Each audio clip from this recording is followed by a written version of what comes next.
from season 4, episode 3 was a bit of a weird one. We've got Jade floating in really disgusting water, and we have poor Victor just being completely traumatized.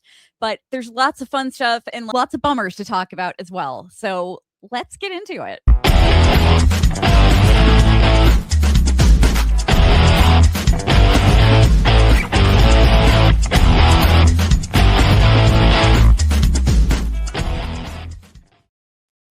Hey guys, welcome back. We're the Antler Queens. I'm Kelly Herrera. I'm Jazz, church girl maxing shamanic. And I'm Dawn, Brick's basement mouse sanctuary Glen. Aw, Brick. Such a great cameo. I was trying so hard to come up with a Five Goes West joke, but I could not think of anything. That's so funny. I have to explain my name. I think that a lot of From viewers don't even know that Jade's last name is Herrera. But the reason that I did that, no, I did not divorce my husband and get married to a Herrera. And I got married over the weekend. So make sure you congratulate me. No, I made that my name because Jade, I always talk about how I think Jade is neurodivergent, but this episode felt like I was watching myself. Watching Jade. I've never related to him more in my entire life. I've tried meditating. Can't do it. Impossible. Yeah, very much so. We actually just had the pleasure of interviewing Samantha Brown, who plays Acosta. So you can look for that on our channel very soon. She was amazing. She was so much fun. So lovely. Cool. Yeah, she was a great guest. Gorgeous. Yes. Absolutely gorgeous. Stunning. All right. Well, let's kick off the recap and then we will mark the chapters in our episodes. If you are not a recap type of person, then you can just skip over that, check the chapters, skip over to the discussion. If you are a recap person, then you'll enjoy the recap and you won't have to skip anything. All right. We ready to go here? Let's do it. Take it away. We open at nighttime in Colony House. Fatima and Elgin cross paths for the first time post-kidnap. Fatima is quick to reassure an uncomfortable Elgin that she doesn't hate him. They were both used by the town. Agreeing that they will both never be the same, she asks a favour of him and he agrees to help her any way he can. After dreaming about Abby's death, Boyd goes to see Acosta, who's cooling off in the jail cell. He points out that had she hurt Christy, things would be looking very different right now. But Acosta only reflects that she doesn't want to be here. When she relays what Christy told her about all those who have come up with plans to escape are dead, it's clear she sees no way out but to join them, and asks Boyd for a single bullet, promising he won't even have to clean up after her. At the clinic, Kenny brings some things from Sophia's dad's car as Christy and Marielle prepare his body for burial. Sophia asks for a moment to say goodbye and uses the alone time to play Evil Tooth Fairy, taking one of the pastor's teeth as a memento. After the titles, we're at the bar, and Jade is attempting to meditate in hopes of unlocking his memories. Boyd enters to see how it's going, just as Jade erupts with a frustrated, loud fuck. With no success, Jade's next thought is to ask Boyd if he has any acid on hand. After all, that was what unlocked Miranda's mind. Boyd is understandably dismissive and tells Jade to take a break and come to the funeral, but Jade demurs. No one wants him there. The best he can do for Tabitha and the rest of the town is to unlock his memory. Boyd leaves Jade with a reminder of the warning about seeking knowledge scrawled on the barn wall, telling him to be careful. Arriving at the double funeral, Ethan complains the suit jacket he's wearing is too big, but it was all Tabitha could find in the shed. She offers to let him change, but he insists that a man wears a suit to a funeral to show respect. Julie, Tabitha, and Ethan join the rest of the town as Boyd begins a speech. A crow lands in front of him, and all the attendees look around to see a dozen more corvids swooping and cawing as though it was a giant road-blocking tree at their feet instead of the two graves.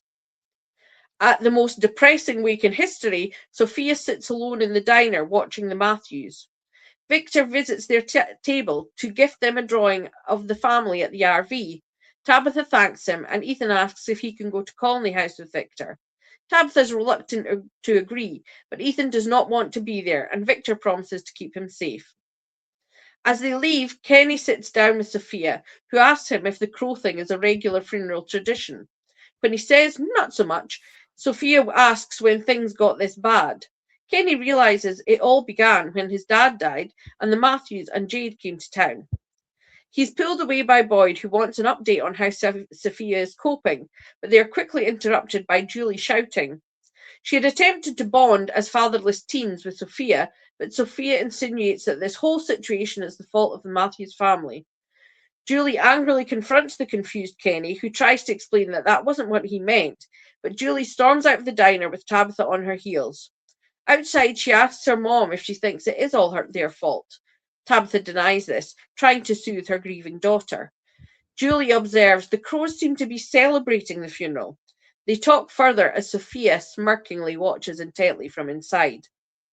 Walking home from the diner, Ellis and Fatima empathise with Julie and remember when they made space for her in their room. Ellis urges Fatima to confide in him, trying to get her to talk him about her gruesome basement misadventure. Fatima says she doesn't know how to process things yet. Ellis has an idea and runs off, leaving Fatima to nod to a not at all suspicious Elgin walking towards Colney House with a heavy bucket. In his room, Victor excitedly talks about having his dad as a roommate and adorably lets Ethan know that if he ever needs anyone to talk to, he can talk to him. Ethan, however, only has one thing on his mind and asks Victor if there's a lake nearby. Victor tells Ethan about the Brundles, but is not keen to go there as he finds it creepy. He is also annoyed that Ethan won't tell him why he wants to go. Eventually, Ethan agrees to a deal. If Victor takes him to the Brundles, he'll tell Victor what's going on. At home alone, Tabitha puts Victor's drawing in a drawer alongside the drawing of the lighthouse. Flashing back to when she was standing outside it, she sits down and begins writing something on the back of the paper. Meanwhile, Julie is confronted by Randall as she steps out of the shed carrying a length of rope and a huge flashlight. Randall is desperate to stop her going to the ruins again, but she assures him that's not where she's headed. Instead, her plan is to go back to their collapsed house to retrieve Ethan's books, in the hopes that she can understand more about story walking and hopefully use it to save her dad. Randall reminds Julie of his experience as the Wicked Witch of the East under said house, trying to talk her out of it. She is unmoved, so he goes along with her. Boyd returns to the post office cell and tells Acosta if she still wants that bullet, she has to do something for him first. Meanwhile, at the Brundles, Jade is disturbed from his latest attempt to access his memories by Ethan and Victor, who ponder why Jade is floating like a starfish in his underwear. He tells them it's a meditation technique and to leave him to it. This alone seems to indicate to Ethan that this is not the Blake he is looking for. But before they leave, Victor reminds Ethan he promised to explain what was going on. Ethan describes the quest his dead father put him on. Victor, sensibly, immediately ropes the irritated Jade into the search. Julie reminisces about leaving Jim for the night stuck under the house, prompting Randall to insist he be the one to go into the destruction. When Julie resists, he tells her to stop hogging all the cool, life-risking shenanigans and to let him do his bit. In the church, Sophia tells Kenny that she essentially compared Julie to Achan, who caused the whole of Israel to suffer because he offended God. Kenny gently hints that she's making people suicidal and redirects her to think about where she wants to live. Rejecting Colony House is too busy. She suggests she room with Sarah. Even though she's heard about what Sarah did, she still sees her kindness. Kenny is not convinced. Back at Colony House, Boyd has taken Acosta into the basement. He explains he wants her to use her police skills to piece together a narrative about everyone who has ever lived in the town, from their left-behind non-essential possessions stored there. Angrily, Acosta refuses until she understands why Boyd's doing this, and eventually Boyd admits there was someone he could have helped and didn't, and he doesn't want to repeat that experience. Upstairs, Tabitha leaves a note for Donna on Donna's dresser.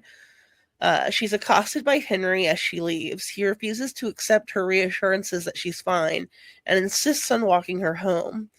On the road, he gets her to admit that she's planning on going back to the lighthouse so she can take her kids home. Henry pleads with her not to not to risk leaving her kids and ending up spackling on the pool wall like Dale. But Tabitha is starting to believe the tree is meant just for her.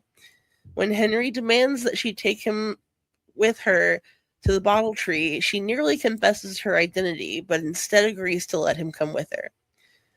Ellis reveals his idea to Fatima at the car graveyard. He reminds her how she pulled him from the darkness when his mom died, and he wants to do the same for her. Via the medium of a rage room, Fatima slowly warms up to the idea and unleashes her pent-up rage, smashing the shit out of some cars with a baseball bat. Ethan theorizes that maybe he didn't actually make up the Lake of Tears, as he explains the whole situation to Jade. Maybe it's like Tabitha thinking the red rocks were imaginary, but they were just a suppressed memory. They realize that Victor has stopped walking, and they look to see him frozen in terror, staring at a yellow suit on the ground.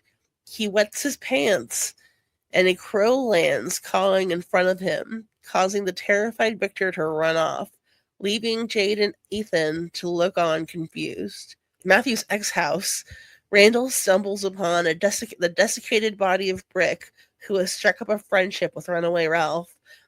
He spots the elusive blue bag containing Ethan's books, while a surprised Sarah welcomes her new roommate. As they return to Colony House, Fatima lets Ellis know that she's feeling a little bit better and is going for a nap. Ellis heads off to help Donna prepare for a food run, as Fatima sneaks upstairs to the room where Elgin is piling clay on the floor. Henry is in awe of how Miranda so accurately recreated the bottle tree, all except the hole, which Tabitha is still determined to climb into. Henry tries to talk her out of pulling a major gem. The exasperated Tabitha implores that she can't just do nothing. She needs to return to the lighthouse. She needs to get her children out of this town. Henry valiantly tells her that she's going to have to go through him when they're interrupted by the boy, Linebacker in white. Ignoring a query on why he's now filling out college applications, the boy in white lets Henry and Tabitha know that they are getting close, but they're also running out of time. When they are distracted by Ethan's voice calling for Victor, the boy in white slips back to his ghostly frat house, and Tabitha and Henry take off to look for a repeat escapee Ethan. They find him at the same time Ethan and Jade locate Victor, who is curled in a ball by a tree. Henry embraces his sobbing son, who cries that he thought he made it up, while a distracted Jade spots some magic mushrooms growing nearby. Taking off his jacket, Boyd sits beside Abby's grave and tells her he's not sure he likes who he's becoming, what the town is turning him into, but who else can he be? Just as he asks her for a sign about Tabitha and Jade's situation, a hand comes out of the ground and clutches his arm, pulling it under. Boyd struggles for several moments before finally freeing himself, looking at his arm and wondering what fresh hell this is. I'm just saying. I think Abby is in another timeline communicating. Although, why is she under the ground? I mean, maybe she's able to manipulate her. I mean, well, she wouldn't even have flesh on her body, so that I don't know. I just pierced your theory like that, like a balloon. No, I mean it's basically just another case of something is there that isn't really there. Yeah. But I think she's trying to communicate to Boyd from another timeline. I think it's the town messing with him and making him think he's having visions when he isn't, if you know what I mean. They're trying to make him think his Parkinson's has got really bad and he's having hallucinations. Yeah. But yeah, we all don't think. I wanted to mention about Achan in the Bible, for those that don't know what the story is, that it's in the book of Joshua, that he steals gold and silver and a piece of clothing, and all of Israel is punished because of him. So they basically find him and stone him to death. And so obviously this is Sophia trying to start this idea that if they kill one person, they can remove the curse from. Wow. So Yikes. yeah. That's Yeah. dark. Yes. Yeah. Woo, I don't like the idea of that because I've always I've been saying since the beginning that I felt like Jade was going to sacrifice himself. And it was ever since Tom brought out that fucking trolley problem to Jade. God damn it. Why did he have to mention that? I think it's maybe more likely in what she's talking about that is she's thinking about Boyd. She's going to want everybody to turn on Boyd and say, look, if we kill you, you're the root of all the problems, and then we can all go home. And obviously, oh boy, that's rough. That's well, why don't we jump into our MVPs? Let's see who we're giving pancakes to. Jazz, you want to start us off? My MVP is a split. I am giving pancakes to Victor and a half a stack of pancakes to Ellis. Victor, because I just really appreciate how hard he's trying to take care of Ethan. yeah, He's so worried about him, and he's his best friend. He loves Ethan, and he knows he's grieving, and he just is trying to do everything he can in his limited capacity to help him and make him feel better. He's just such a sweet person after everything he's been through. I can't stop loving Victor. He's the best. The other half is going to Ellis just because I love that idea. What a great idea. Rage rooms are awesome. I don't know if you guys have ever done one, but I've also just smashed it for effect. I'm a dramatic person. But yeah, it's a good time. And if you're going through an intense period of stress, it really can just help you work it out. And I was what a great idea. There's nothing else they're going to be able to do with all these old trash cars anyway.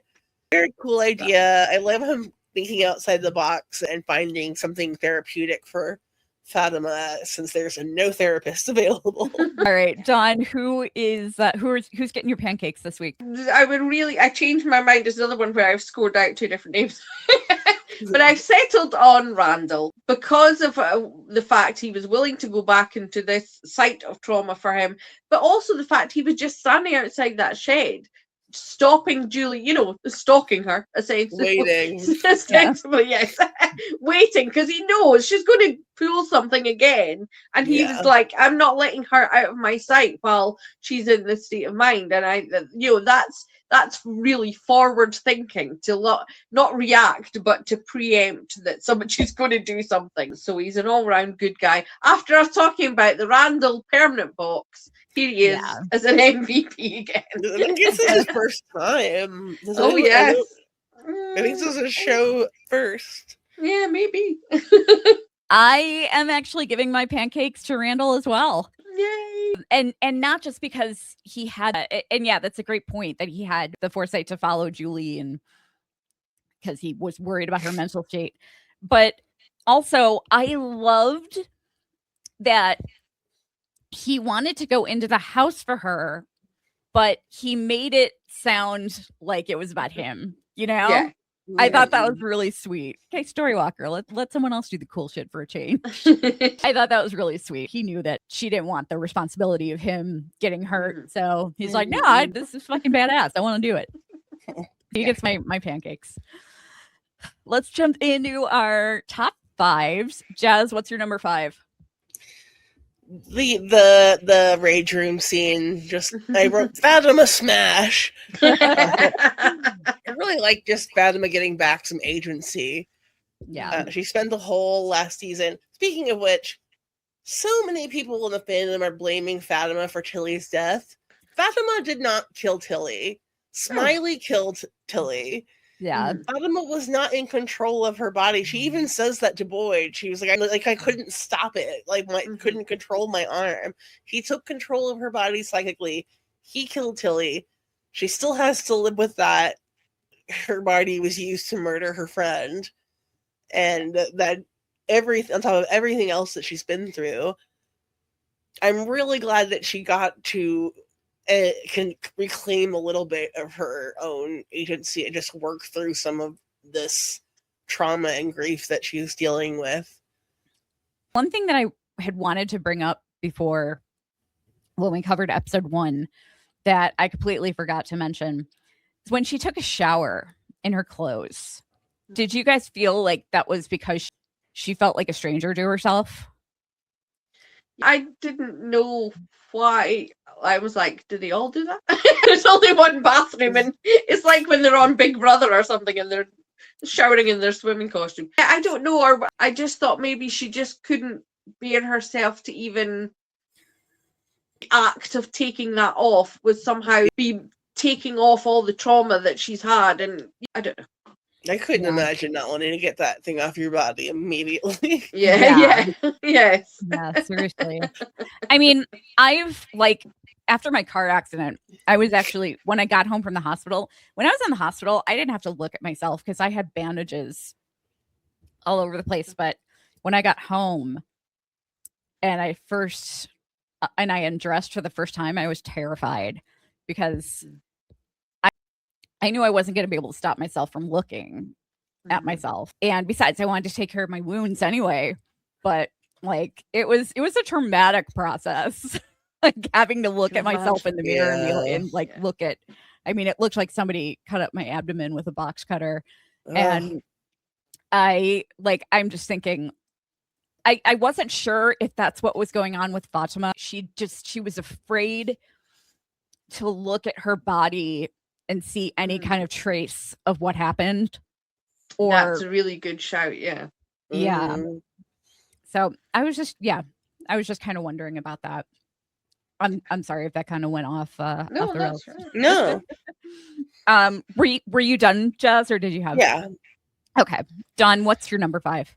I had that at number 3, but I'll move it down for the sake of brevity. Ellis helping out Fatima. That he had the thought of that, that he was like, okay, how can we deal with stuff here? As you say, there's no therapy. What do you do? There's nothing that you can distract. There's nothing to distract you. They don't have the trappings that we have. You can get lost in a movie or doom scrolling or music or whatever. They've got so little to take them out of themselves. It was absolute genius of him to do that. The way that Fatima really got into it, I just loved that it really worked. She was like, it's like, yeah. Unfortunately, I can do rage dream, and unfortunately, because of my physical, I don't have the energy to do it. So I think I would just have to go and watch somebody else do it. They have disability friendly ones where cool. the stuff you can just pick up and throw. Yeah. Oh, that's so cool. At least in LA, there's one that has like a wheelchair access, and everything's like on tables, and like there's targets, and you can just throw the stuff instead of like hitting it with a bat. Or I had the same thought. I've always wanted to go to one of those, but I can't. I'd hurt myself if I. When I was much younger, I would just be like, do one massive big swing, and then be like, I'm too tired now. I'm done. But yeah, I just thought it was a really lovely scene, and nice to see a constructive way of dealing with what they're doing. And I would like to see a queue joined.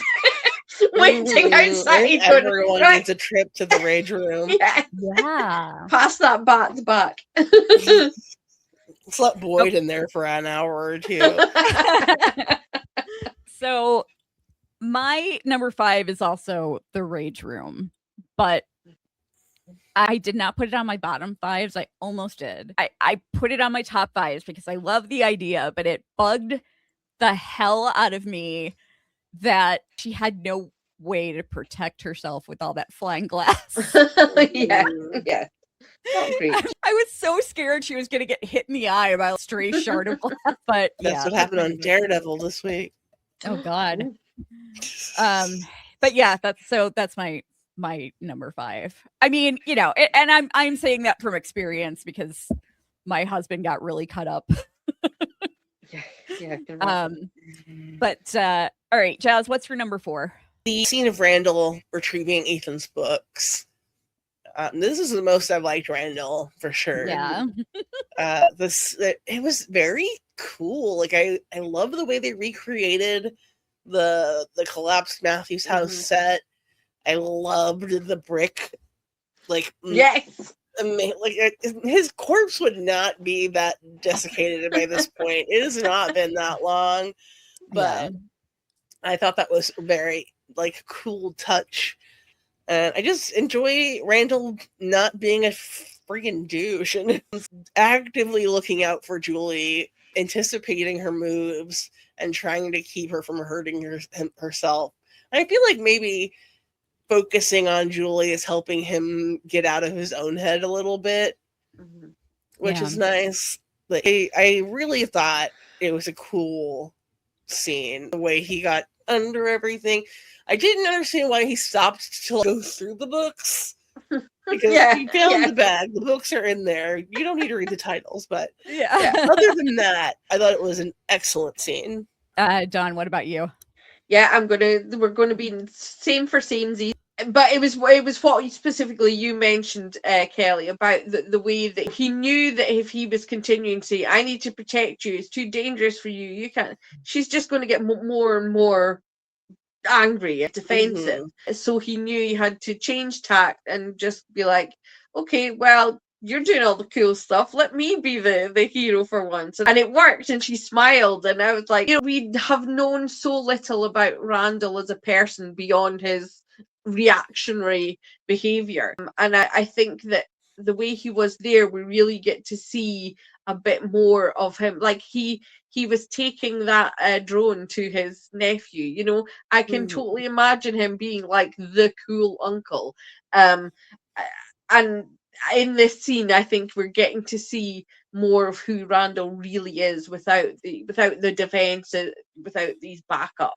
And he just was being really smart and thinking ahead, and they need to do that in there when other people are. It's like take turns having your freak out, and Julie's in a really bad place because of Jim, so he's stepping up. Yeah, it's so funny. Our lists are like the same this week. Yeah, that's my number 4 too. But for me, it was mostly about and Jazz, I want to get your input on this, just as somebody who has worked on a lot of TV sets.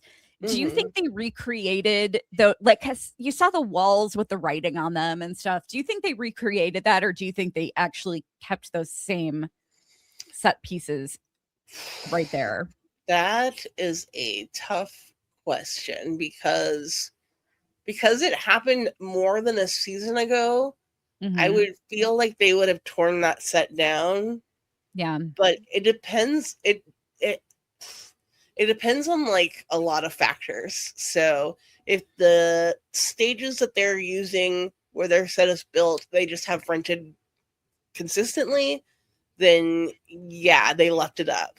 But normally you shoot, you break down, you pack everything away into storage, and then you rebuild it the next year, because the studio, unless you're paying the studio to hold that space for you all year long when you're not shooting, which I really doubt they are for a show on MGM Plus, no offense, MGM Plus, we love you. Unless they're paying to rent that space out for the whole year, then other shows are going to come in and shoot there, so they can't have that stuff in that space. Gotcha. That makes sense. That's what I was wondering. I would assume it was reconstructed. If my best guess would be it was reconstructed. That they had all the bits in storage and they just redressed the set. Gotcha. I thought it was really cool just seeing all those old set pieces and you could see the writing on the walls, and you could see and Brick's body, of course, with the little rat running out of it. It's so funny because that's the second time that Randall has been in that basement when it's been collapsed. Yeah, no, it was really cool. I enjoyed it. Jazz, what is your number 3? My number 3 is Julie's collapsed house monologue that she gives before Randall heads into the house. Hannah Jeremy I've always enjoyed her work on the show, but she has come so far as an actress over the last handful of years that she's been on the show, and that monologue wrecked me. I was crying watching it. It was so beautifully written. It was so beautifully performed. Yeah, her grief felt very real to me. Yeah. I've noticed her. I don't know if it's just me that her voice is starting to sound more like Tabitha's. I'm wondering if she's subconsciously or consciously, she is adopting more of just of her inflections. I sound exactly the same as my mother. You know, it just terrifying. Sometimes I'm like, oh, it's almost like she's got Tabitha's accent, but it's just tiny little hints of it. And I love that because it just makes their relationship more believable. I noticed in this actually that this episode in particular, how much she looked like Tabitha. Catalina, it was kind of the resemblances uncanny. The casting is on point. They absolutely look like mother and daughter. They really do. It's pretty scary. John, what was your number 3? My number 3, we're breaking away now, it's okay, is Victor being so excited about having his dad as a roommate. It was so adorable. I know that he was trying to distract Ethan and not thinking through what he's saying. My dad's my roommate, your dad's just dead. But it was so cute that he was like, I can talk to him, it's great, and I can talk to him, and if you can talk to me if you want to. Seeing Victor try so hard to be a good friend to Ethan and being there with him, and the fact that he took them the drawing, and Victor was absolutely adorable in this. He really was. As you said, you gave him some pancakes. He absolutely deserved it, and that scene, it was just so. Oh, he's so adorable. A grown man in his 50s, and I'm like, oh, he's so cute. Yeah. My number 3 is kind of the same thing, but with a little added something. It really felt to me like Victor was almost a little bit more grown up. Yes. But I definitely feel like he was trying to step into that role. Yeah. I mean, it was so adorable how excited he was about his dad staying with him. And I love that he immediately switched it into, you know, and if you're ever feeling afraid, you can talk to me. I thought that was he was fantastic in this episode. Yeah. It was such a great Victor episode. And I really appreciated him trying to step up into that because he doesn't have he's never had like a formal education. He's never had the normal maturing process that most adults get, but he knows that's what Ethan needs. So he just tries as hard as he can to be the adult and that Ethan needs. And even though he's not really getting it right necessarily, he's really trying. It's so sweet. Yeah, it is. And I liked him, you know, roping Jade into their search. But Jade better come. Yeah. This sounds wacky. Did you guys notice though? He said he didn't like the Brundles. Yes, I noticed that. I want to know why. Yes. Yeah. And didn't somebody else say that they didn't like the Brundles, that the Brundles gave them the creeps or something? I don't know. Not that I can remember. Oh, okay. For some reason, I thought somebody else had said that.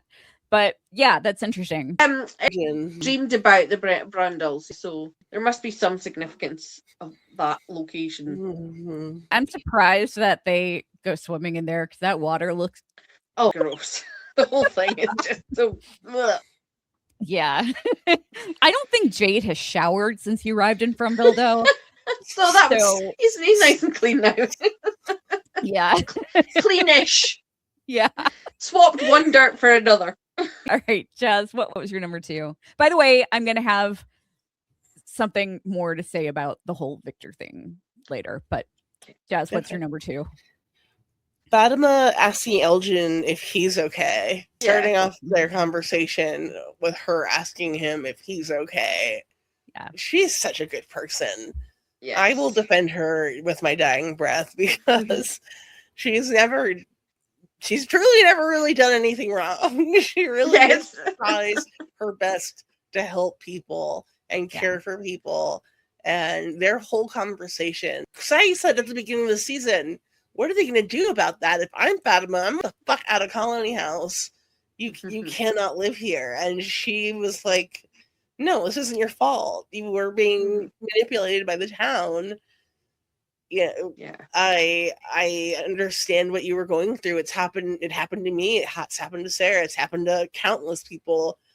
And the fact that she was just so willing to forgive him and understand where he's coming from before anyone else has. No one else is on good terms with Elgin right now. It just speaks to her character. I love Fatima. I do too. John, what about you? What's your number 2? It's back to Jade in his pants. I just the vision of him like starfish in the water, and then he's totally disgruntled when they're like Jade, and he's like, what? I just find that whole scene so funny.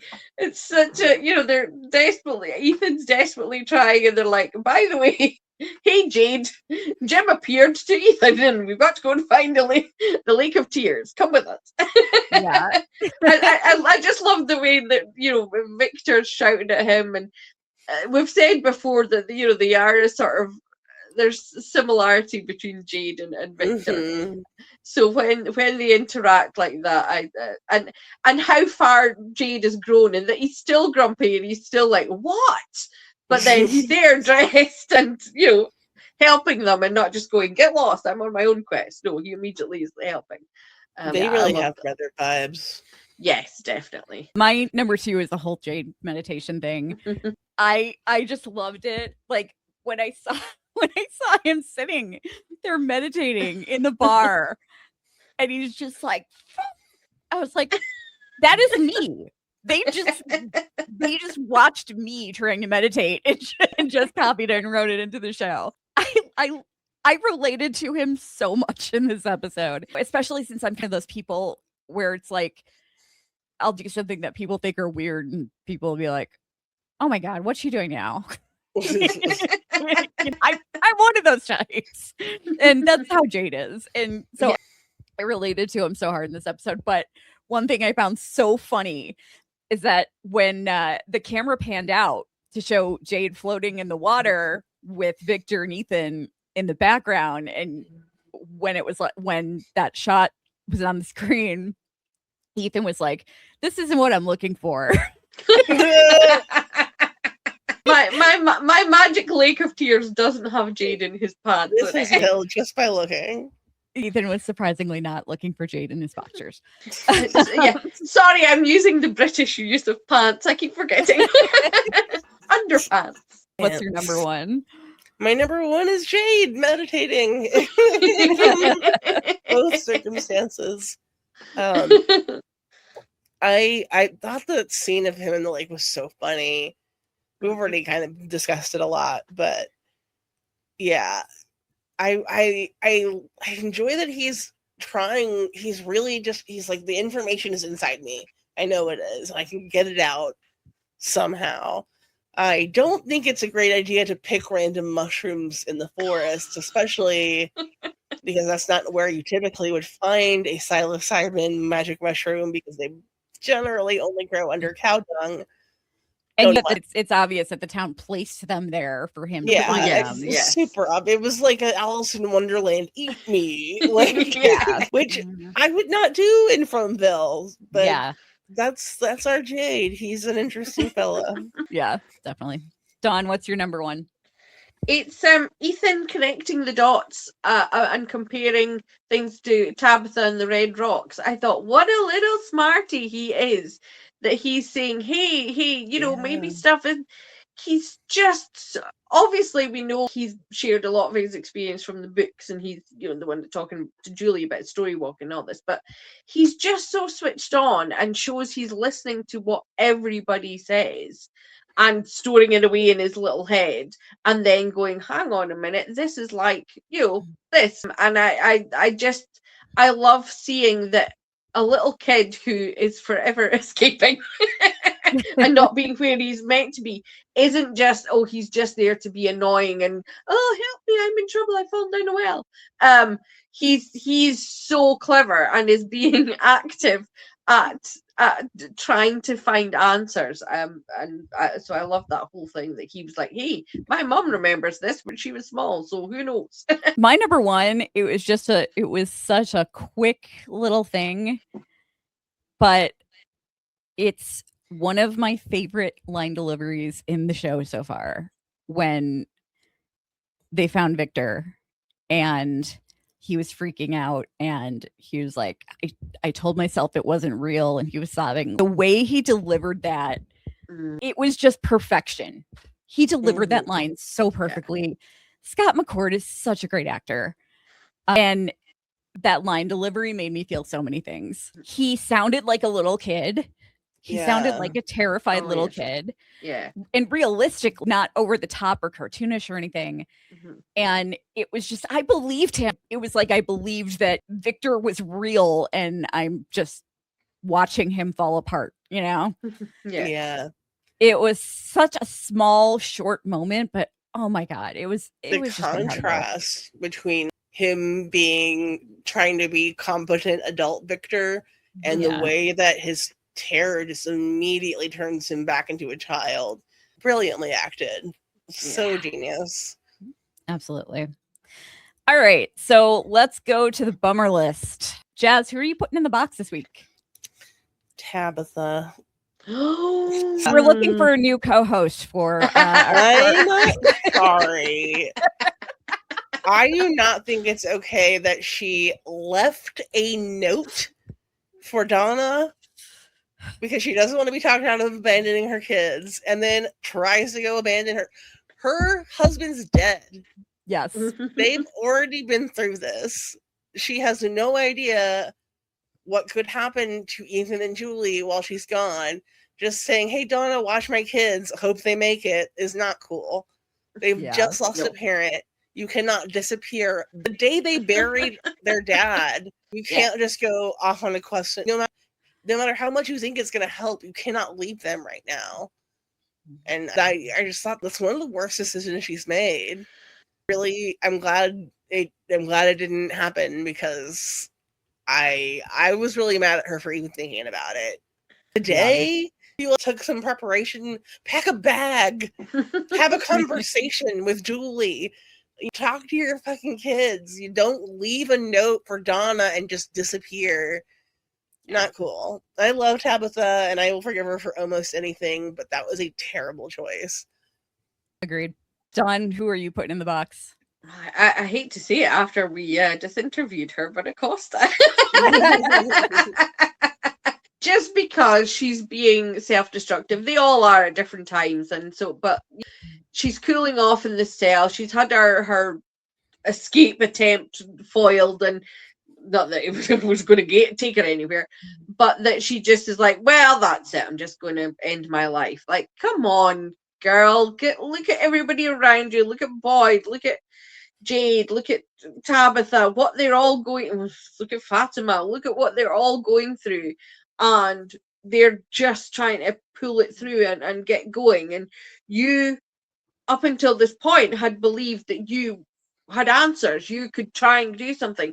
So keep a hold of that thought that you could bring something to this. You're here for a reason. If you're talking about hell and all the stuff she mentioned with Christy and the ambulance, if you believe you don't deserve to be in hell, right, well, stay there and work with everybody that's there and don't just go, I'm not getting it my way. Done. Right. So I was like, I called her pampering commercial Acosta. She's got the hoodie and I refuse to put Tabitha in the box, so I'm putting John Griffin in the box. Didn't you put her in the box last week? I thought you did last week. Maybe I Or did, yelling at Jade for what she said to Jade. I may have. We recorded that episode a while ago. I can't remember, but That's true. But I can't bear to put her in the box twice in a row, so I'm putting John Griffin in the box. That's big. For making me mad at Tabitha twice so far in 2 episodes. Yes. First, she says those horrible things to Jade, which were extremely undeserved. Granted, Jade was being a little pushy, and she's grieving. Yeah, the woman's it's not like she meant what she said. Yeah. I was not happy about the things that she said to him, and then she goes and pulls a Jim, and then she's ageist to the boy in white. Sorry, dude. When did you start shaving? As he pulls out his AARP card. I'm gonna go pay my mortgage. But obviously, I'm putting Tabitha in the box, which sucks. Because I like to defend her even when she shouldn't be defended. But Especially right now, because the fandom is so hard Oh, on yeah. her. No. It has been awful to read stuff, especially on Facebook lately. But I hate to put, I almost never put Tabitha in the box, but this week I was like, nah, girl. Yeah, that she's made the hideous mistake of being over 40 and a woman. I know. So, and you know, that's just the biggest crime you can have to much any People calling fandom. her a shitty parent and defending Jim, I'm like, get the fuck out of here. Yeah. Just because she's a woman doesn't mean she's required to be the better parent. No. Stop. And she still is. The slightest complicated, female character. Evil. Kill her off. Mhm. Let's have all the men being awesome and ugh. It's like in The Walking Dead with people talking about Lori as a mother when Rick was a much worse parent. Yes, exactly. Yeah. I mean, Lori wasn't very likable. I think she gave everybody really reasons. Fault her for what happened. No. It was circumstances. Fucking apocalypse. Yeah. Your husband's dead. The world's ended. There's a big, strong guy who's like, "I'll protect you." You go, well, okay. Yeah. But everyone completely ignores Lori dying, and then Rick completely ignoring his son. Yeah, to go deal with his own trauma by himself. All right, let's go to our God. We're gonna lose a lot of viewers after that, aren't we? All right, hey, we defend Lori. We'll always defend Lori. All right, let's go to I'll our defend Skylar White, and we can just lose the whole fandom. All right, Jazz, what was your number 5? My number 5 was Brick and Fievel. I did love it. It's not only on my bottom list because it was so gross. Yeah. But yeah, the doll was great, although inaccurate for the amount of time that has passed. Yeah. Honestly, it would have smelled horrific down there. I'm just thinking about that now. But the Randall leaning over his body and then the mouse climbing out of his mouth was insane. I gagged just a little. That was both cool and gross. For sure. Dawn, what's your number 5? Well, it's similar, but it's more of a. Randall spent an awful long time down there that he didn't need to. We went back to him 3 different times to see how he's doing. Like, dude, just get in, get it, and get out. Why are you hanging about and contemplating your life choices? And found the blue bag. Has it got those books in it? What do you think's happened in the meantime? Well, it's had a house on top of it. Of course, the books are in it. Just take them and go. Grab any book you find. Oh dear. Yeah, I just that the length of time he was in there just really irritated me. Yeah, definitely. My number 5 is Boyd telling Acosta that she reminded him of Abby. Really? Yeah. I understand. I don't think he means it in a way that he's someone he would fall in love with. Oh no, I don't think he meant to like that. I think he sees her as the same type of person as Abby, where she's not going to bend, so she'll break, and he doesn't want to let that happen to another person. No, I didn't take it as a romantic thing either. But no, I don't know. That just bugged me because it made me, I don't know. It made me think that she's basically going to be his pet project now, and that makes me worry for a lot of different reasons. I don't know. I think that I don't think he necessarily handled her the best. No. When she shows up initially, and he knows that. When they get in that fight, I'm defending Acosta right now, guys. When they have that conversation after the big town hall scream match, and she comes to try to offer him advice, he's a total dick to her. And granted, he's not necessarily wrong, but it's not the best way to be as a leader, and he knew that. He regretted it as soon as the interaction ended, and I think he's been trying to find a way to make up for that since. But they also are just been butting heads so much. I think the loveliness of Samantha Brown is rubbing off on you.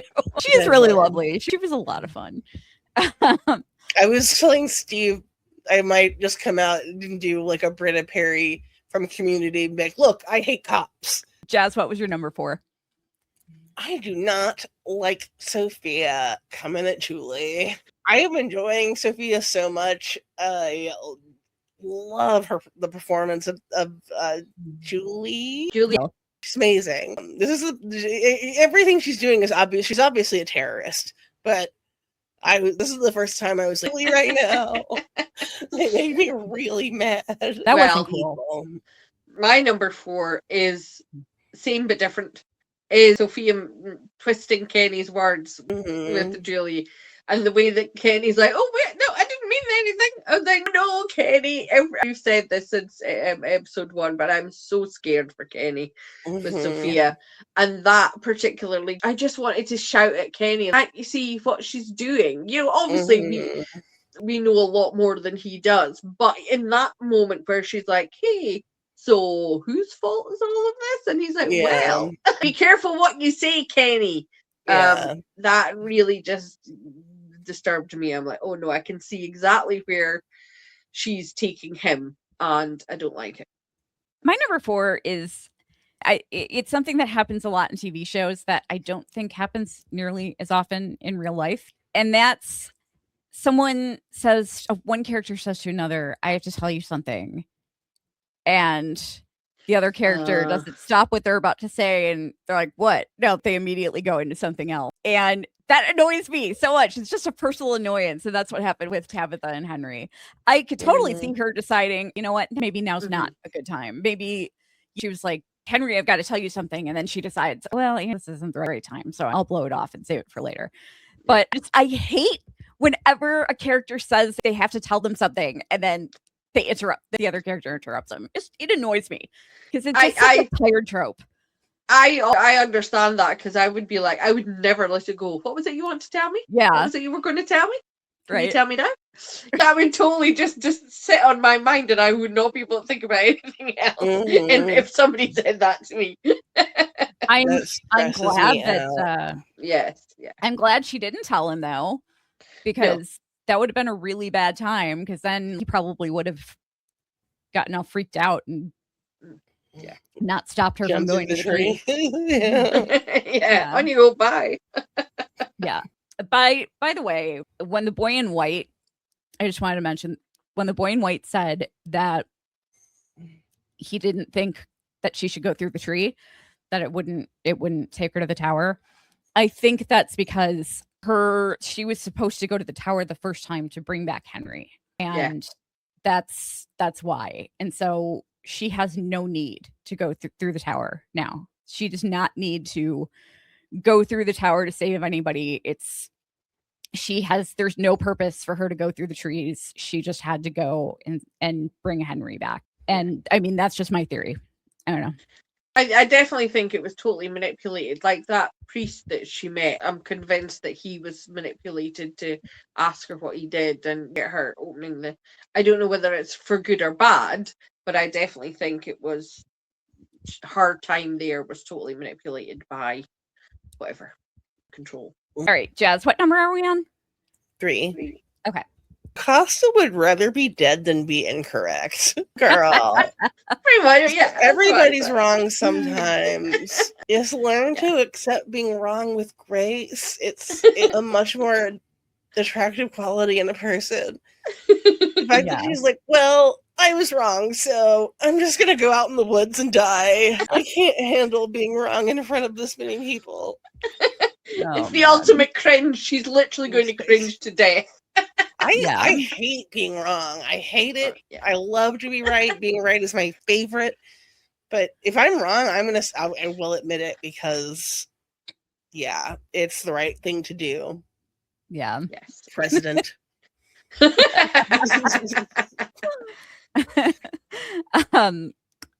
Dawn, what's your number 3? I just want to add that I'm so right that there's an Amazon review about how right I am. Somebody trying to see how wrong I was in an Amazon review or something, and actually I was right. That's my favorite thing in the entire universe. Anyway, it was the crows. The crows. Now, I started thinking, I know that Julie's saying it's like they were celebrating. I was thinking, when do we see the crows? You see them when the road is in the tree is the road is in the tree, the tree is in the road, the tree is in the road, and here they're like are appearing sort of wherever there's something about the man in yellow, and I'm like, what if the crows aren't evil? What if they're going? Ah! They're like the dolphins warning us. There's something bad afoot. Beware. But it was really creepy when they were at the funerals. Yeah. That was just why, was it because of who was being buried, or was it because Sophia was there? That's, I think it was because Sophia was there. It's, Jim and the pastor, I don't think were that significant to things that they are the equivalent of the man in yellow. So I think it's just that they're like, hey, our daddy's here. What's up, boss? Sophia looked nervous. Yes, that was exactly what made me think. I wonder if they're actually good. Was because she looked uncomfortable and nervous. That was what started. Thank you for reminding me. That's why I think the crows are helpful. Crows. If this show made crows bad, I will protest. I've been back and forth on the crows since the tarot card scene.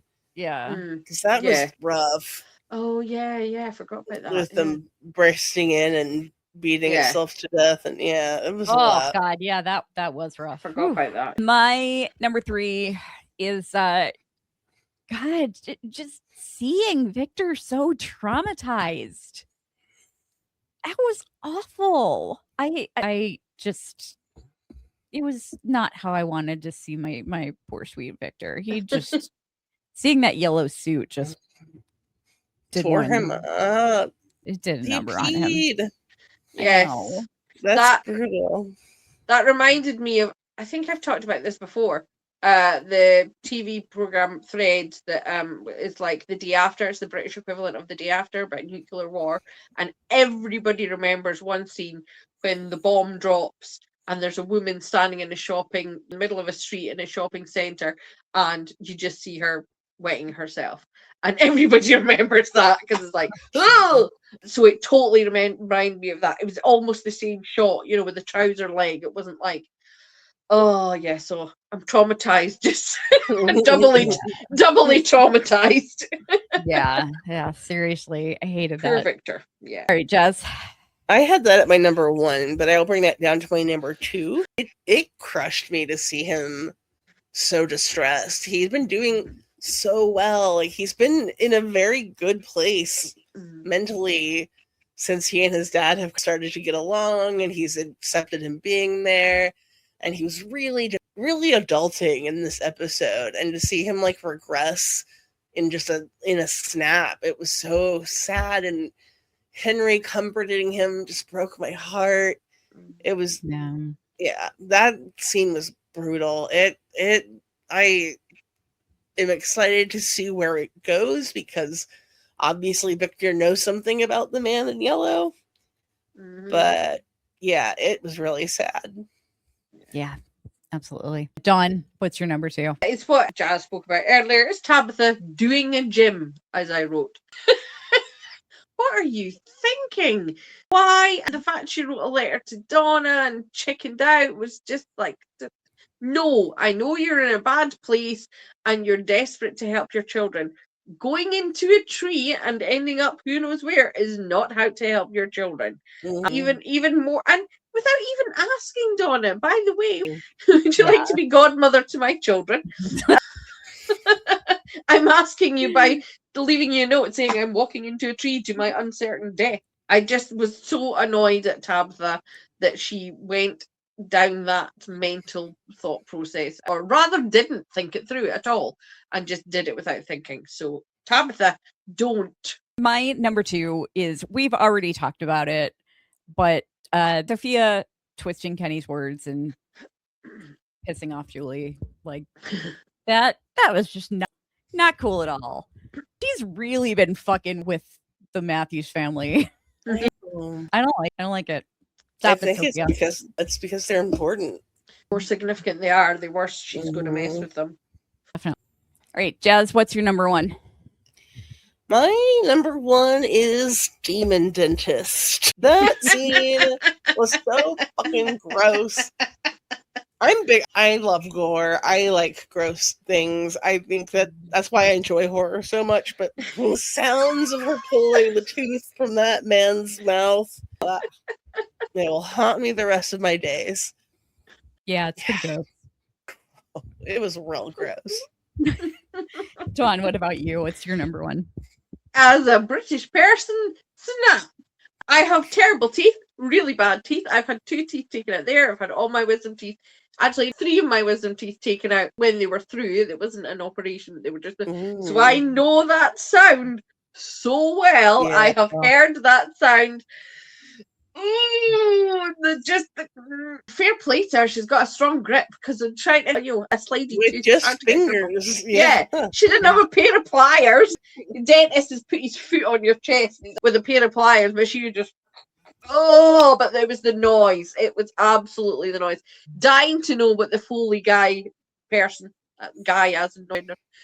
person did to create that noise. I'm assuming they didn't actually remove a tooth, but you never know. Mashing his hands in jello. That's actually my number one as well. I just, gross. That was some real body horror. Show that is famous for its body horror. Yeah, no kidding. Oof. I somehow have got a reputation on my other podcast, The Custom TV, as not liking gore. And I'm like, no, it's just very specific kinds of gore I don't like. Somebody pulling a piece of metal wound, absolutely fine. Somebody getting eaten, no problems. Anything to do with vomit, no. And anything to do with teeth, no. I can't watch. I have trouble with people removing things. I couldn't. I had to look away during Euphoria this week with the toe. I couldn't. But I can't believe that I just skipped right past Debate Club. Oh, I thought you were saving it to the end. Do it. Yeah, we can definitely still do it. Let's go to Debate Club, and then I have a couple of things that I want to go over that I caught in the episode. I want to get your guys' opinions on it. So what did we choose for the conflict this week? Tabitha. Henry versus Tabitha. So I was assigned to defend Henry. Jazz is the judge, and Dawn, you will be defending Tabitha. Yeah. So I will go first. Jazz, let me know when you've got the timer ready. I'm ready. You ready? Yep. All right. Go. All right. So we've given Jim all kinds of shit for taking off when Tabitha was gone, and he deserved it. You can't leave these kids parentless. I don't care what the situation is. What you do together. You cannot separate yourself from your children. I don't care if you're trying to save them. It's just not a good idea. They need Tabitha more than they need to get out of the town. And I'm just shocked especially after that fight that she had with Jim. I'm really shocked that she thought that it was a good idea for her to go through the tree. It just makes absolutely zero sense. And everybody in the town told her too, when they were like, Donna said, you don't owe anything to anybody. You just owe your kids to be here. People told her that when she came back to town. And so it just doesn't make sense to me that time. All right. Okay. All right. Okay. You ready? Go. So here's the thing. I need to get my hair done. It's been looking really bad recently, so I think I need to go back to Maine. I've heard there's good hairdressers there. But also, look, I've lost my husband. I've seen other people die. I am so scared to lose my children that I will literally do anything, even if it means me not being with my children, which is the worst thing. It seems like it's the worst thing in life, but it's not. For me, the worst thing is my children dying. And so I need to do something. I was touching distance of safety and happiness and a life again. And the idea that I'm not going to reach that is terrifying. So I will risk my life if it means there is the slightest chance I can do that again, but this time do something that helps my children instead of my other children, Victor. If there's the smallest chance. I like John, you're a Jade's good right here. debater. Thank you. Because I was like, so upset I was about Tabitha in this episode. I'm still going to give it to Kelly because I do think she was wrong as shit for doing that. Yeah. All right, guys, I need to show you something here. Let me just bring it up. I couldn't help but notice when Julie was standing outside by the house, is there really another guy in Fromville that wears a black vest? That's a Mumford and Son. Oh. No, It's, it looks like somebody wearing a bulletproof vest. I'm assuming it's whoever inherited Tom's clothes. I guess so. It's just interesting though, because they've got a light colored shirt on and black pants. And And it looks like dark here. You can't really see, but it looks like they've got no head. I'm sorry. This head does kind of blend into the trees. Yes. yeah, I was actually wondering if maybe that was an oopsie and that we're going to see Tom later and that he was filming that day and somehow he actually accidentally got into the shot. Could be. He's having a smoke break and then he's like, "Ooh." Could happen. They don't normally shoot things sequentially. No. That would be a huge mistake. That would be a huge oversight for him to miss something like that. But it's not a mistake to bring Tom back because we love Tom. We want him back. Any excuse to get him back, we will gladly take it because we miss him. Yes. And Jade's meditation efforts clearly aren't paying off. So yeah. He could use some friendly advice. Yes. All right. Do you guys have anything else that you want to discuss? No, not at the moment. By the way, I don't know if you guys noticed, but Fatima is no longer wearing the Rosemary's Baby necklace. Oh no, I didn't notice. I got rid of it. It's just fine. We'll just wrap it up here then. Yeah. Guys, there is a QR code in the corner that will go directly to, that's a QR code to donate to Second Harvest. I was tripping over the words for the second there. Second Harvest. Samantha Brown, who we just interviewed, is an ambassador for Second Harvest. And we are, because she was so gracious and was so generous with her time with us, we are running a fundraiser for Second Harvest. And the money goes straight to them. And it would make us so happy if you have some spare change to donate and could make a donation. There are some rewards on the page too. If you donate a certain amount, you can co-host an episode with us, or you can decide on a deep dive that you want us to do. So go over there, check it out, and every little bit helps. And that is Second Harvest Canada. But also our interview with Samantha Brown will be coming soon. So look out for that. And we'll see you in the next one. Bye, guys.